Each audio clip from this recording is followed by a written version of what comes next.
Hugo? Bartholomew? Fredrickson! Oh, hey Maurice. In case the quarter-life crisis hasn't been apparent to you all, here's another movie that is basically a journey back to my childhood, that plays as a comforting distraction from the passage of time that dooms us all, that fills me with existential dread. Anyways, did you guys also watch Cartoon Network growing up? The biggest standout of this movie is that it's basically the closest thing that we'll probably ever get to a Foster's Home for Imaginary Friends movie. Did y'all ever watch that? Sanctuary place where imaginary friends hang out once their kid grows up and is too old for imaginary friends. It's one of the cartoons from my youth that I do have fond memories watching, and maybe even some memories of even getting creeped out a little bit by it. Cartoon Network really was the capital of that genre of cartoon, where it was pure fun mixed with a little bit of disturbing imagery that may or may not have caused a little bit of emotional scarring for me that guaranteed I would always remember it no matter how much older I would get. So it was that, as well as the return of John Krasinski directing a movie, but this time it wasn't about blind aliens invading Earth. I've already given my thoughts on the Quiet Place movies. Check them out if you haven't seen them yet. I'm always going to support actors turned directors as long as the stuff they're putting out is refreshing to watch. And so far I think John has definitely proved himself to be a more than competent director. He may even have a little bit of the sauce building up as well. I'm actually more excited that he decided to branch out from his horror movie genre, because I think it's when directors get out of their comfort zone and make something different from their usual genre that they tend to create something truly special. Even with some of the greatest directors ever that have chosen to stick with the same genre throughout their entire career, it's just always so cool when they stray away from their familiar territory. I feel like so many directors get typecasted into doing the same movies throughout their entire career, whether it's just out of fear that the stuff they'll make that's different won't be as marketable, or just out of the pure discomfort of just doing something different. I mean, Scorsese, for example, I think he's a great director, but good God, it was amazing to actually watch something that just wasn't another Italian mob gangster movie. So this movie really is just Foster's Home reimagined, but does it have more to say about the role of an imaginary friend and the journey of growing up? Or does it stray off into some real imaginary nonsense that actually makes me happy to be a jaded adult? Let's find out. It's an acronym for imaginary friends, by the way. A young girl who goes through a difficult life experience begins to see everyone's imaginary friends who have been left behind as their real life friends have grown up. Now it is time to find them brand new kids to befriend. So you would expect a movie that's literally called Imaginary Friends to have a variety of zany characters, and this movie for sure delivers on that desire to just see a bunch of zany characters clash and collide together on screen. And since this is Paramount Picture, you just know they're gonna drain most of the budget on celebrity voice cameos, or at the very least on actors that don't really do voice acting. There's a good chunk of them that do have at least one line of dialogue, so I'm just wondering what would be the best approach to kind of go through all of them rapidly. If only there was a way to get through all these characters for you in a way that is both organized and entertaining. I got it. You know what? Fuck it. Tier list. Hey, fuck it. Tier list. In no particular order, we're going to be judging these characters off of their design, their personality, their impact to the story, their backstory, and just how their animation and art style served alongside this live action movie. So let's start off with our main characters first. So first off with our character Blue. He's definitely the most prominent imaginary friend in this movie. Big fluffy purple thing. I don't know. He looks like Grimace from McDonald's. I'm sure those of you are wondering why his name is Blue and not purple, because that's his color. Apparently his previous kid actually was colorblind, so he called him Blue because that's the color he saw him as. Pretty clever. And he's voiced by Steve Carell. So I feel like at least half the cast from The Office wants to distance themselves from that show and wants to move on and just focus on entirely new projects and not just be typecasted into always being known for the character they played in The Office. At this point, I'm sure John wants to move away from The Office and wants to be known more so as a director nowadays. But man, he just makes it so difficult when he works with previous co-stars of that show. But it still is very nice to hear Steve Carell's voice again. So I think this character in particular, he did harness the giddy, childlike energy of Michael Scott. And we do actually get a good amount of context behind him and his relationship with his previous kid and kind of what purpose he served. There are some times where the lighting and the effects on his fur do look really impressive for certain scenes, while there's other scenes where he just sticks out like a major sore thumb, where the animation just does not look too great. I think I might have to go with A tier here for Blue for now. Our next main character of the If squad would be Blossom. It took me a bit of time to figure out what her character design reminded me of. It's kind of like a Disney character, definitely like a mix between like a mouse and like a butterfly sort of thing. And before anyone says anything, yes, unfortunately, this seems to be the character that is most popular with Rule 34. Unfortunately, I was the one that had to find that out the hard way when looking for just these images to use for the tier list. I'm not judging, but I'm not really one to jerk off to.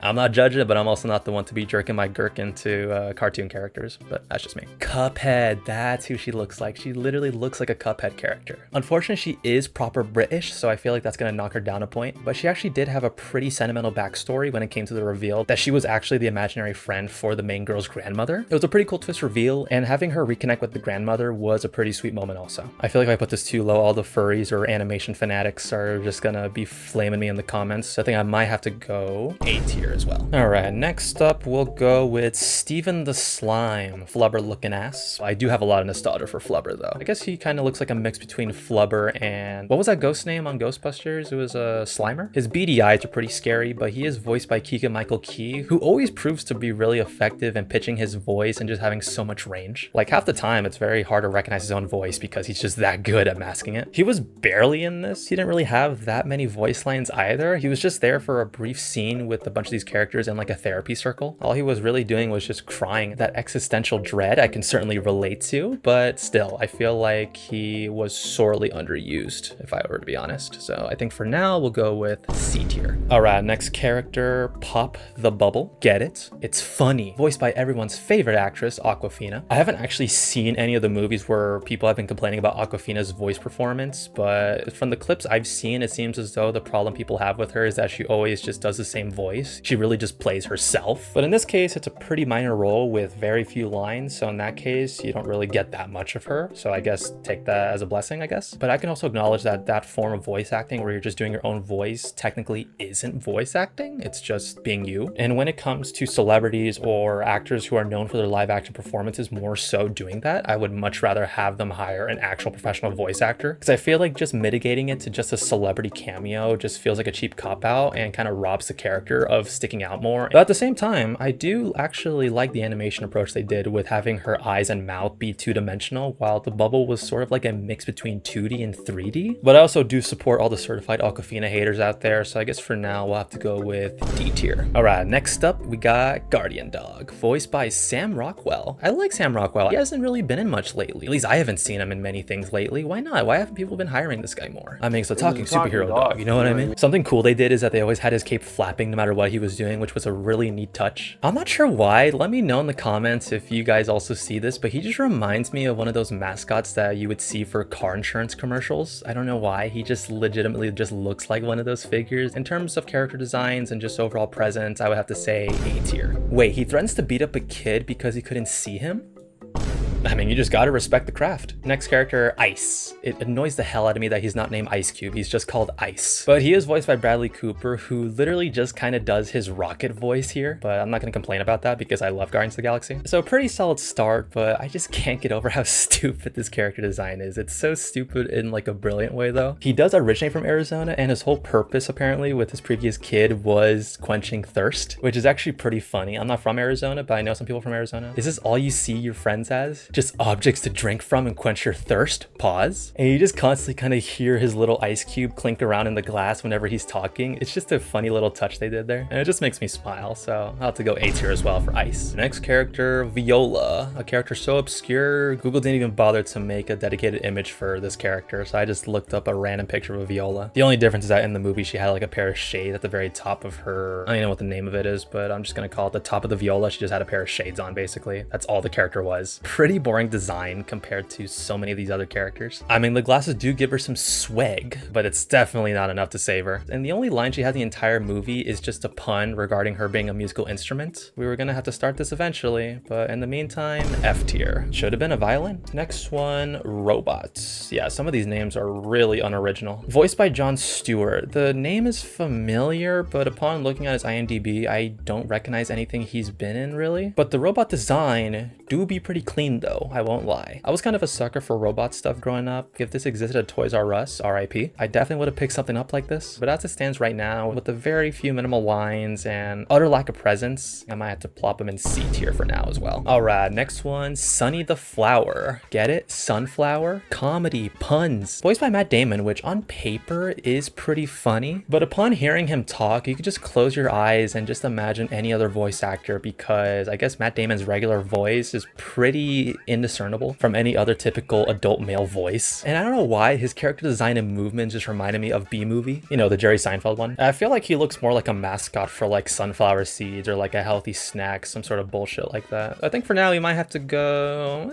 C tier. Magician Mouse, voiced by Sebastian. Oh hell no, they should have got Seth MacFarlane to voice this character. Any person named Sebastian is just an absolute shithead, that's all I'll say. And his accent did sound like a Jersey stereotype, and upon looking at how his actor looks in real life, he definitely fits the Jersey stereotype. I don't know why, it just pisses me off. I'm gonna have to do it. F tier. Art teacher. This was one that actually stuck out to me probably the most with the initial trailer for this movie. Voiced by Richard Jenkins. Absolute icon as being the dad from Step Brothers. Just incredible voice work here. Now, but actually this character design is really sick. Literally just one of those wooden little caricatures that you use in art class, dressed to look like Frank Reynolds from It's Always Sunny. That's gotta be S tier. They were really cooking with this one. Next up is Cosmo, voiced by Christopher Maloney. Yeah, I have no knowledge about this voice actor, but his overall design is very reminiscent of Looney Tunes, an over-the-top super spy character that probably has like the fastest moveset in the entire movie. Either that or he dresses like one of those creeps that just goes to the park and flashes people. But his ability to fabricate out of nowhere is a pretty fun running gag in this movie, and his Batman-like voice does make him pretty memorable as well. So I think I'm gonna have to go B tier for Cosmo. Now I'm sure you're probably wondering why I have a picture of Brad Pitt here in this cast of animated characters, and to that I say, you have fallen for this movie's ultimate prank, because Brad Pitt plays Keith, the invisible imaginary friend. And for those wondering how would I know that, he's actually credited as playing Keith on the IMDb credits for this movie. I'm not sure if he even actually showed up on set for even one day, but I think it's a pretty hilarious rerunning joke from his cameo in Deadpool 2. I'm gonna have to go with S tier. I mean, how can I not? Next up, Banana. Jeez Louise, man, they really did not think of any creative names for some of these characters. Why not Mr. Banana or Captain Banana? That would have been so much more epic. But thankfully, this is voiced by the spectacular Bill Hader, who I feel is honestly one of the most underrated and one of the most talented people working in Hollywood right now. Just hearing his voice come out of this character definitely saves it. And they even do make a banana looking like a naked penis joke. I don't know, I'm just a simp for Bill Hader, so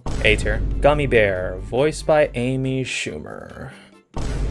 Yeah, we can move on from there. Louis the Bear, probably the most adorable and cuddly imaginary friend, if I were to say. And he was voiced by the oldest cast member, who did unfortunately pass away just before this movie came out. So I'm not sure if he was even able to see his finished performance here. Rest in peace, that actor, because even though I don't have any memory or even knowledge of who this person was in the movies they were in, he gave probably the most warm and inviting performance than any other of these actors. And he's just an excellent character design, something straight out of Build-A-Bear. He's like an old and wise version of Paddington. And he did give probably my most favorite line in the entire movie. Everyone needs imaginary friends, especially when they grow up. So for the almighty Lewis, I will definitely grant you an S tier, my friend. Spaceman, voiced by George Clooney. Honestly, kind of a funny choice there. And it's like John didn't even bother to give him any direction at all for his voice performance. He probably just told George, just be yourself and just do your regular voice. So it's literally just George Clooney. And for those saying, how come it's funny when George is being himself, but it's not funny when Awkwafina is being herself? That's what you sound like. And I will answer that question. It's actually funny for George to do this because he's not the one robbing professional voice actors nowadays from getting pivotal roles in animated movies. A lot of animated movies at this point, actually. So in this one-off joke, it's kind of funny. Oh my god, I'm sexist. I'm just a sucker for space junk. Sue me. B tier. Uni the Unicorn, voiced by Emily Blunt, director John Krasinski's wife. I think her voice was just fine, but good god, I think the animation on this particular character just stuck out the most. It just did not look great, especially when she was standing right next to the other characters, which is honestly a shame because I feel like the concept of a unicorn just walking around on its hind legs is actually a pretty fun idea. It could have gone seriously hard here if the animation was just different on her. So for now, C tier. Octopus, very funny name, voiced by Blake Lively, Ryan Reynolds' wife. Besides the hilarious punny name and the pretty fun character design, I don't even remember hearing this character talk actually the entire movie. So I think for now, you might have to go D tier. Ghost character, or apparently his full name is actually Andromedus III, voiced by Matthew Rhys. Again, I don't know who this voice actor is, so I don't really have any emotional connection to this character going in. But either way, his design does go pretty hard. Just looks like a balloon with a white sheet cut with holes on top with a crown. Simple yet effective. And the voice that Matthew does actually is pretty fun. Just sounds like a straight up Monty Python character. So I'm thinking B tier.